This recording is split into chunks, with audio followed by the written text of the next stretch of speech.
நாட்கள் தமிழகத்தில் அமலாக்கத்துறையினுடைய ரைடு நடந்தது. பொதுவாக அரசியல்வாதிகள், அவர்களுடைய அலுவலகங்கள், தனிநபர்கள், வர்த்தக ஸ்தாபனங்கள், அதில் இடி ரைடு நடக்கிறதுங்கிறது வழக்கம்தான்.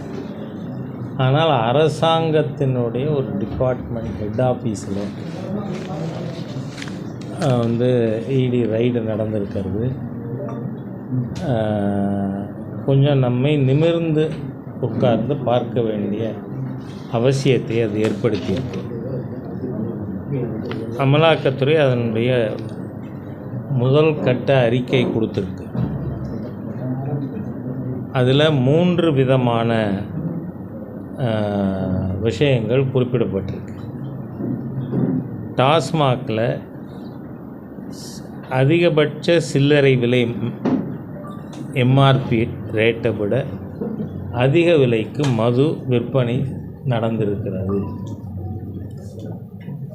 மது விநியோக ஆர்டர்களுக்கு மது உற்பத்தி ஆலைகள் அதிகாரிகளுக்கு லஞ்சம் கொடுத்திருக்கிறார்கள். அதே மாதிரியாக டாஸ்மாக் பணியாளர்கள் நியமனம், பணி இடமாற்றம் உயர் அதிகாரிகள் லஞ்சம் வாங்கி கொண்டு செய்திருக்கிறார்கள் என்று அந்த ரிப்போர்ட்டில் சொல்லப்பட்டிருக்கு. இந்த டாஸ்மாகில் நடந்த ரைடில் ஏற்கனவே நம்ம கவனத்திற்கு பொதுமக்களுக்கு தகவல் இருக்கின்ற குவார்ட்டருக்கு 10 ரூபா, அதனால தான் ஒரு மந்திரிக்கே பேர் 10 ரூபா மந்திரி அப்படின்னு சொல்லணும். அந்த மாதிரி வசூலிக்கப்பட்டிருக்கு. இதுக்கு ஊடக நண்பர்களுக்கு நான் துவக்கத்திலே நன்றி சொல்ல கடமைப்பட்டிருக்கேன். காரணம், ஒரு மினிஸ்டரை கார்னர் பண்ணி இந்த பார் நான் ஆதாரம் தரேன் அப்படின்னா மினிஸ்டர் கேட்குறாரு, இந்த மாதிரி பொத்தாம் பொதுவாக பேசினா நீங்கள் ராஜினாமா பண்ணுவீங்களான்னு, அமைச்சர் பண்ணுவீங்களான்னு நீங்கள் கேட்டிருக்கீங்க. அந்த அளவுக்கு ஊடக நண்பர்கள் இந்த டாஸ்மாக் தொடர்பான விஷயத்தில் ஆதாரங்களோடு அமைச்சரை கார்னர் பண்ணக்கூடிய அளவிற்கு ஆதாரங்கள் பப்ளிக் டொமைன்லேயே இருக்குது. அதே போல் டாஸ்மாக் போக்குவரத்து டெண்டர்கள் ஒதுக்கீடில் முறைகேடு நடந்திருக்கிறது. நோ யுவர் கஸ்டமர் டிமாண்ட் டிராஃப்டில் இருக்கிற விஷயங்கள் இது எல்லாமே முரண்பட்டதாக இருக்குது. அதோடு மட்டும் இல்லாமல்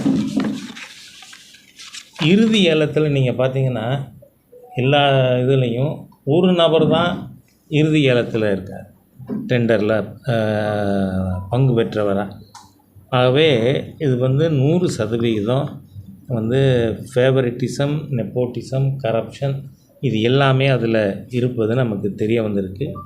ஒப்பந்தக்காரர்களுக்கு 100 கோடி ரூபாய் ஆண்டுதோறும் டாஸ்மாக்லேருந்து கொடுக்கப்பட்டிருக்கு அப்படின்னும் இந்த அறிக்கையில் சொல்லப்பட்டிருக்கு. ஆகவே டாஸ்மாக் பார் உரிமை டெண்டர் ஒதுக்கிறதுல நிபந்தனைகள் மீறப்பட்டு மோசடியாக இது ஒடுக்கப்பட்டிருக்கு. அதன் மூலமாக வரி வருவாய் அரசாங்கத்திற்கு ஏற்பட்டிருக்கிறது. மதுபான நிறுவனங்கள், டாஸ்மாக் உயரதிகாரிகள் இவர்களிடையே இருக்கின்ற நேரடி தொடர்பின் மூலமாக பல நிறுவனங்களுக்கு, அதாவது ஒரு நியமம் எப்படி கடைபிடிக்கப்பட்டிருக்குன்னா, இவ்வளோ பர்சன்டேஜுக்கு மேலே ஒரு கம்பெனிக்கு கொடுக்கறது இல்லைங்க. அதையெல்லாம் மீறி ஓரிரு கம்பெனிகளே முழுமையாக ஆதரிக்கப்பட்டிருக்கின்ற சூழ்நிலையும் உருவாகியிருக்கு. அதனால் இது மணி லாண்டரிங் ஆக்டு ஆகிய சட்டங்கள் மீறப்பட்டிருக்கு. அதில் கணக்கில் காட்டப்படாத பணம் வருவாய் 1000 கோடிக்கு மேல் பிடிபட்டிருக்கு. இப்போ இது என்னன்னு சொன்னால், it is only tip of the iceberg. அதாவது 1000 கோடிக்கு மேல் இந்த பிரிலிமினரி ஆதாரங்கள் கையில் கிடைச்சிருக்கிறதன் அடிப்படையில். ஆனால் இதனுடைய பரிணாமம் மிகப்பெரிய அளவுக்கு சொல்கிறாங்க. அச்சப்படுகின்ற அளவிற்கு இது போய்கொண்டிருக்கு அப்படின்னு. 2 லட்சம் கோடி ரூபாய் வரை இதில் ஊழல் நடந்திருக்க வாய்ப்பு இருக்குது அப்படின்னு சொல்லப்படுகிறது. ஆகவே இந்த விஷயத்தை நாம் சுலபமாக எடுத்துக்கொள்ள முடியவில்லை. காரணம் நீங்கள் பார்த்தீங்கன்னு சொன்னால், டெல்லியில் ஆம் ஆத்மி சர்க்கார் வந்தது. நீங்கள் டெல்லியில் ஆம் ஆத்மி சர்க்கார் வந்தப்போ முதலமைச்சர் கெஜ்ரிவாலுக்கு அடையாளமே ஒரு சாதாரண மஃப்ளர், ஹவாய் சப்பல், ஆல்டோ காரை, இதுதான். இது தவிர நான் வேறு இதுலேயும் வரமாட்டேன் அப்படின்றெல்லாம் பேசிட்டு நீங்கள் பார்த்தீங்கன்னு சொன்னீங்கன்னா, அவருடைய வீடு 122 கோடி ரூபாய்க்கு கட்டப்படும். அதை விட எனக்கு நல்ல ஞாபகம் இருக்குது, 1989-90 இந்த காலகட்டத்தில் ருமேனியாவில் செசஸ்குன்னு ஒரு கம்யூனிஸ்ட் பிரசிடெண்ட் இருந்தார். அவரோட வீட்டில் லெட்ரின் பாத்ரூம்னு நீங்கள் பார்த்தா டாய்லெட்டு பேன் கோல்டில். அந்த மாதிரி இந்தியாவின் ஒரு முதலமைச்சர் வீட்டு டாய்லெட் பேன் கோல்டில். அந்த அளவிற்கு ஊழல் உச்சக்கட்டத்திற்கு போன டெல்லி இது டாஸ்மாக் இந்த ஊழல், லிக்கர் ஸ்கேம், அது அளவுக்கு மேலே. ஏன்னா இது டெல்லியில் மணீஷ் சிசோடியா கைது செய்யப்பட்ட சமயத்திலே நான் சொல்லியிருந்தேன், அந்த நூலை பிடித்து கொண்டு வந்தால் அது ஹைதராபாதோடு நிற்காது. ஏன்னா திருமதி கவிதா அவர்களும் கைது செய்யப்பட்டார் அந்த சமயத்தில். இது சென்னைக்கே வரும்.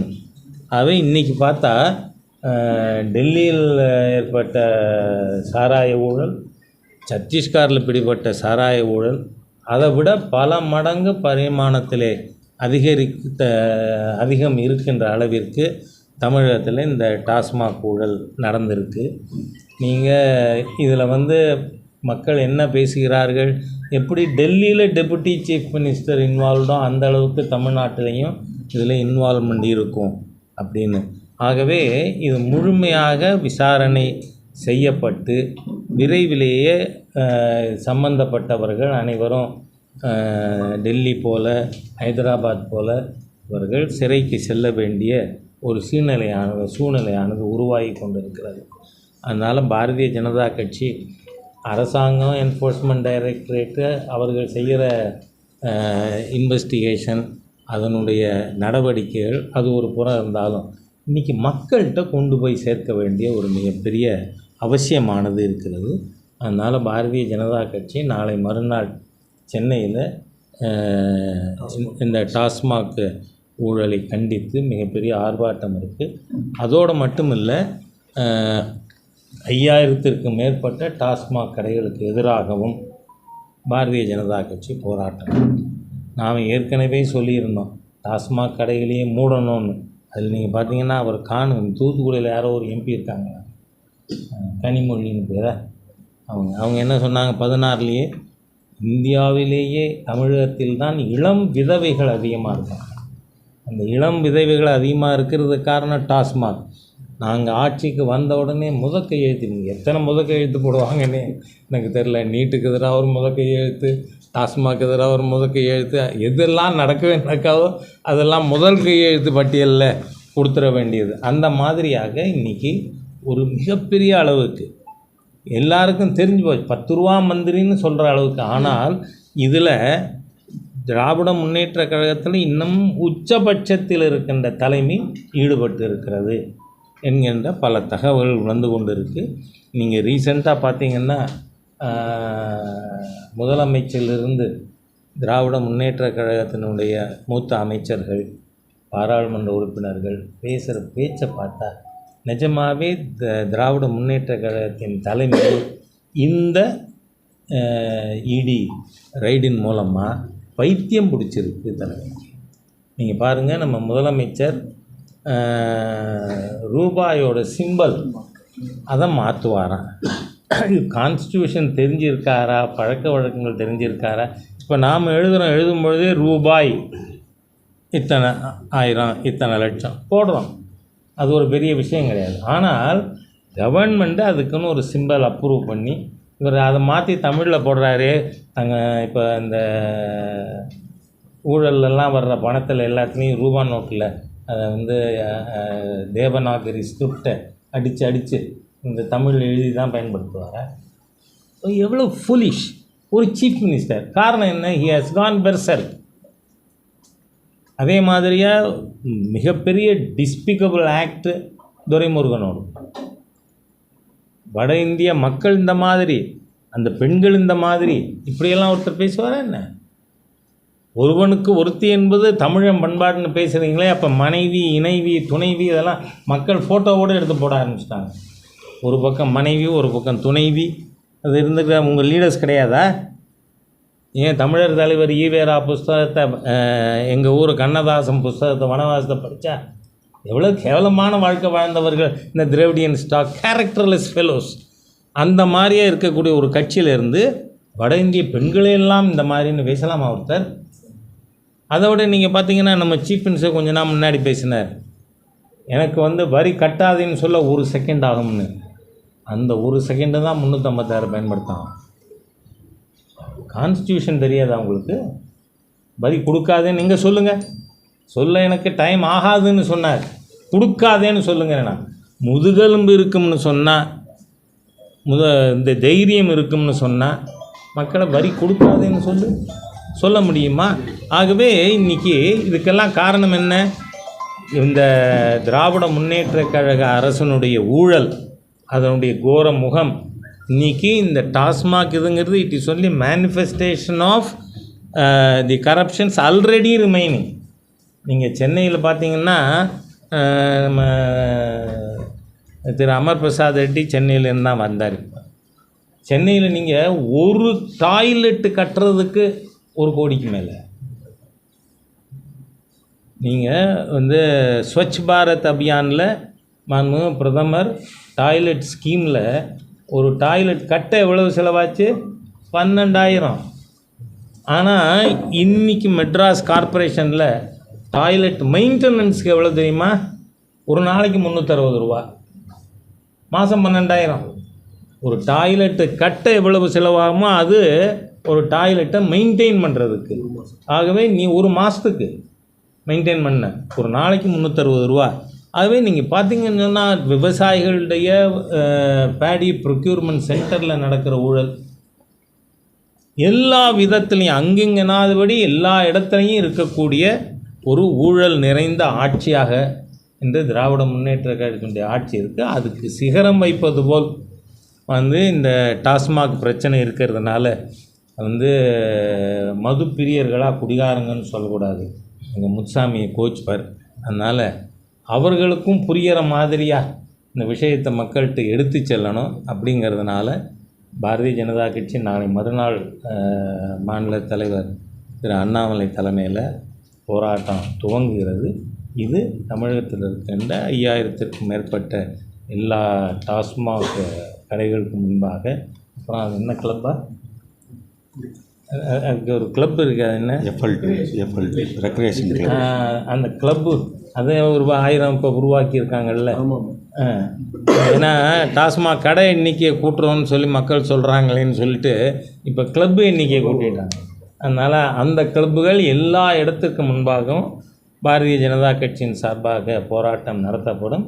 இது மக்களிடமே லாஜிக்கல் எண்டுக்கு தேர்தல். ஏன்னா இது எல்லா ஊழலுக்கும் ஒரு முடிவு என்ன? Lock stock and barrel this corrupt Dravidian model சர்க்கார் ஷுட் பி ரிமூவ்டு. இந்த ஆட்சியை தூக்கி எறியாமல் தமிழகத்தை காப்பாற்ற முடியாது என்பதை மக்களுக்கு புரிய செய்கிறதுக்காக இந்த போராட்டமானது அறிவிக்கப்பட்டிருக்கிறது. இது நடக்கும். இந்த எப்படி அரசியல் மாற்றங்கள் வரணும்னு சொன்னால் ஊடக நண்பர்களின் உதவியின் மூலமாகத்தான் செய்ய முடியும். நான் இந்த விஷயத்தை சொல்லலாம், இடி ரைடு நடத்தி இருக்கலாம், அவங்க வந்து ஃபஸ்ட்டு ரிப்போர்ட்டு கொடுத்துருக்கலாம். ஆனால் இது மக்கள்கிட்ட போய் சேர்க்கணும்னு சொன்னால் அவங்க உதவி வேணும். அதுக்கு நீங்கள் நிச்சயமாக ஒரு கரப்ஷன் ஃப்ரீ தமிழ்நாடு கொண்டு வரணும்னு சொன்னால் அதனுடைய அவசியத்தை புரிந்து நீங்கள் முழு ஒத்துழைப்பு தருவீர்கள் என்கின்ற எதிர்பார்ப்போடு நான் சொல்கிறத இதான் இருக்குது. நீங்கள் கேட்குறதுனா வேறு எதுவும் கேட்க